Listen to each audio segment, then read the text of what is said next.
Hi, this is Avinash Sharma और इस session में हम डिस्कस करेंगे normalization, first normal form of the normalization. और सबसे पहले देखते हैं नॉर्मलाइजेशन इन डेटाबेस। नॉर्मलाइजेशन एक टेक्निक होती है जिसमें हम टेबल्स को, मल्टीपल टेबल को ऑर्गेनाइज करते हैं, जिससे हम रिडंडेंसी और आपका डिपेंडेंसी ऑफ डेटा, इनको एक प्रॉपर वे में हम हैंडल कर सकते हैं या इनको अवॉइड कर सकते हैं। सेकेंड पॉइंट होता है आपका to avoid the insertion, update and deletion anomaly. Anomaly का मतलब है कि डेटा को इंसर्ट करने के लिए या डिलीट करने के लिए, अपडेट करने के लिए एक हमारा स्टैंडर्ड होता है, एक रूल्स होते हैं। अगर हम उस रूल को फॉलो नहीं कर पाते क्योंकि हमारा टेबल का डिज़ाइन इस तरह का नहीं है, तो उसको बोलते हैं हम एनोमली। इस चीज़ को हम अवॉइड करने के लिए यानी दूर करने के लिए हम टेबल को नॉर्मलाइज करते हैं। और सबसे पहले चेक करते हैं एनोमली क्या होता है इंसर्ट के केस में, अपडेट के केस में और डिलीट के केस में। तो जैसे कि आप टेबल देख सकते हैं, यहाँ पर एक टेबल है जिसमें आपका आईडी है, नेम है, एड्रेस है, डिपार्टमेंट है, और डिपार्टमेंट आपका ये नॉट नल है। सो आईडी के अंदर देख सकते हैं आप 101 रिक डेली एंड सेल्स, यानी कि जो आपका रिक एम्प्लॉय है वो आपका दो डिपार्टमेंट में काम करता है, सेल्स के अंदर एंड परचेज के अंदर। तो इस तरह से यहाँ पर रिक की दो एंट्री है। इसी तरह से हमारा गैलन है आपका 166, ये भी आपका दो डिपार्टमेंट में काम करता है, इसलिए दो एंट्री है।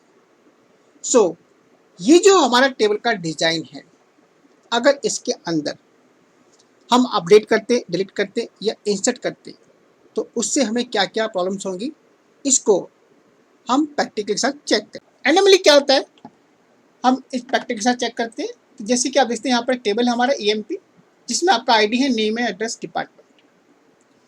डिपार्टमेंट हमारा जो है नॉट नल है। अब सपोज हमें एक नए एम्प्लॉय की एंट्री करनी है जिसमें डिपार्टमेंट का नंबर या नेम आपका अवेलेबल नहीं है, क्योंकि डिपार्टमेंट एम्प्लॉय को बाद में असाइन किया जाना है। सो उस केस में नई एंट्री हम करते हैं अगर आईडी, नेम, एड्रेस और डिपार्टमेंट को स्किप करते हैं, जो कि नॉट नल है। सो यहाँ पर 111 देन चेक करते हैं, यहाँ पर एक एरर आ गया, can not insert the null value into the column department, because department हमारा नॉट नल है। इट मीन्स इस टेबल से के डिजाइन में हम इंसर्ट को प्रॉपर नहीं कर सकते। इसी तरह से अगर सपोज मुझे कुछ अपडेट करना है, सपोज मुझे आपका अपडेट करना है, रिक का कोई डिपार्टमेंट चेंज करना है, say update EMP then set department equal to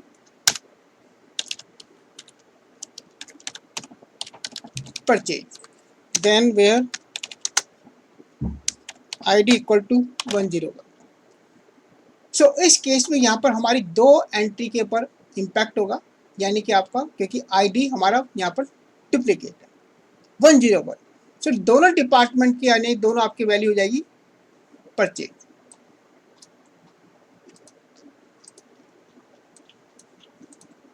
सो आप देखते हैं यानी कि दोनों डिपार्टमेंट हमारा परचेज हो गया, यानी कि हमारा जो है अपडेट भी आपका इस डिजाइन टेबल पर ठीक से काम नहीं करता।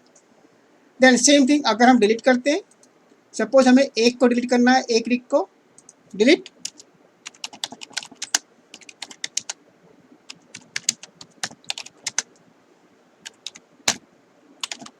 वन जीरो वन, यानी सपोज हमें एक को एंट्री को डिलीट करना है, लेकिन यहाँ पर हमारा 101 डुप्लीकेट है, तो यहाँ पर दो एंट्री डिलीट हो।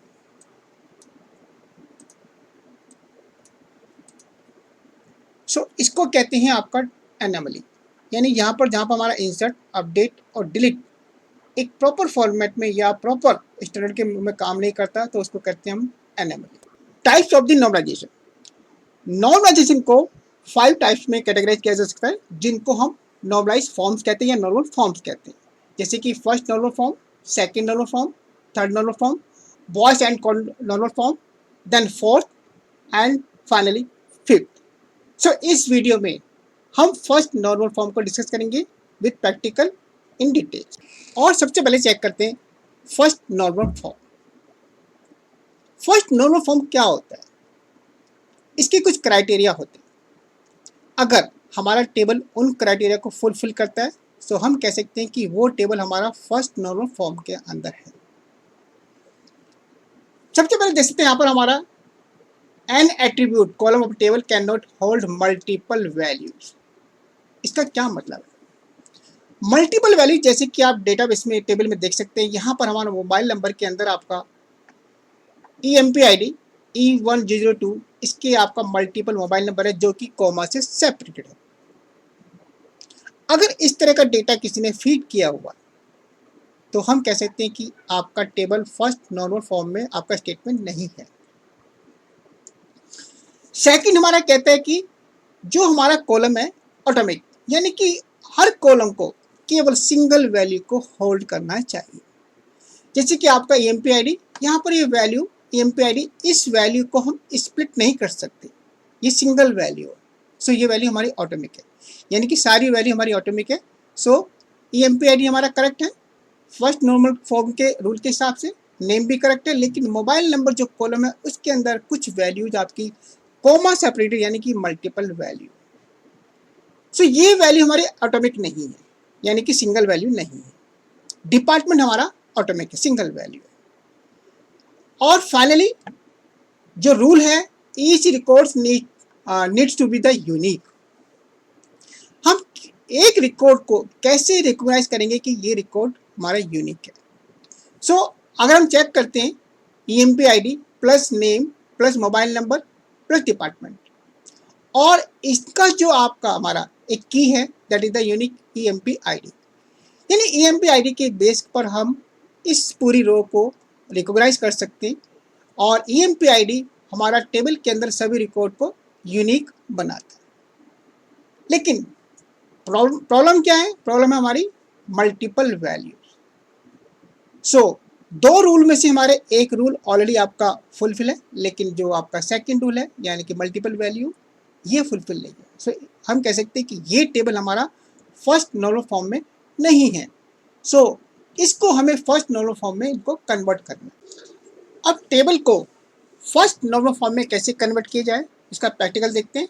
सबसे पहले टेबल चेक करते हैं। एक टेबल हमारा डेटा है जिसका ID है, नेम है, एड्रेस और department.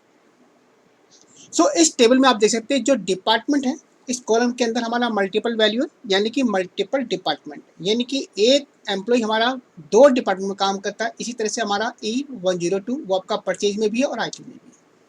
So according to the rule of the first normal form no column can hold the multiple value. इसका मतलब है कि हमें इसको रिजोल्व करना है, यानी कि जो मल्टीपल वैल्यू है इसको हमें सिंगल में कन्वर्ट करना है। सो सबसे पहले यानी कि हम इस एंट्री को डिलीट करते हैं E013 को, एंड यहाँ डिलीट करने के बाद सपोज को हमने डिलीट किया, चेक करते हैं।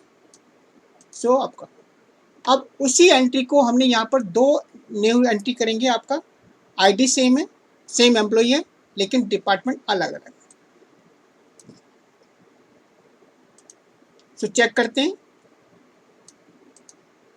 सो हमारा E013 एंड E03 आपका डिपार्टमेंट अकाउंट्स एंड सेल्स। सो ये वैल्यू हमारी स्प्लिट हो चुकी है। इसी तरह से हमारा 102 यानी कि आपका परचेज डिपार्टमेंट, सो इसको भी आपका स्प्लिट करते हैं, delete, then same ID and purchase IT, दो एंट्री हम यहाँ पर करेंगे। सो चेक करते हैं नाउ।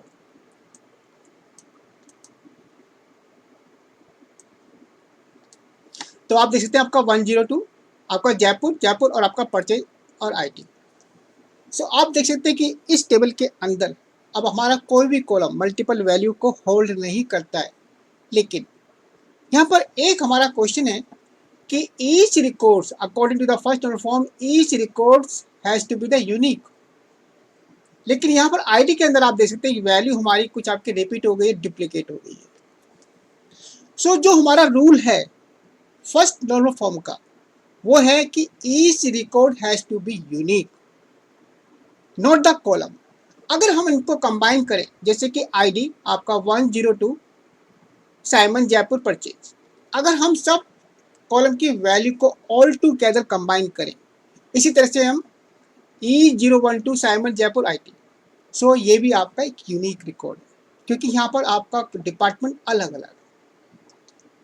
सो इस टेबल में हमारे फर्स्ट नॉर्मल फॉर्म के दोनों क्राइटेरिया फुलफिल हो जाते हैं। सो हम कह सकते हैं कि ये टेबल हमारा फर्स्ट नॉर्मल फॉर्म में आपका एग्जिस्ट करता है। So guys, this was all about the first normalization form. For other types of normalization, you can check my other videos. Thanks for watching the video.